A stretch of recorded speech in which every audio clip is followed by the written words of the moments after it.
Hello, my name is Muhammad Haris Imtiaz bin Muhammad Azmir from 6 Sabah.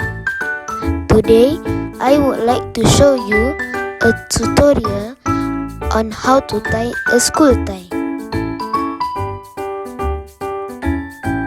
Firstly, put the white end on the thinner one. Then, pass it to the right side.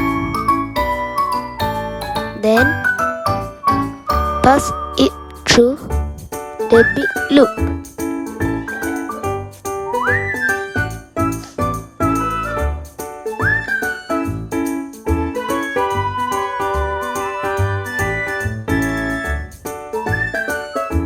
Next, pass it to the right side again.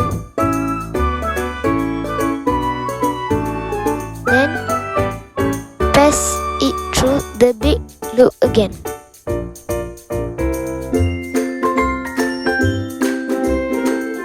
After that, pass it through the central wrap.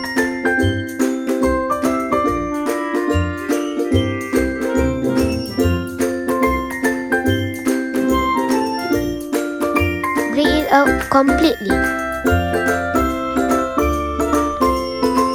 Lastly, tighten it by sliding up the knot to the corner. That's all. Thank you. Bye.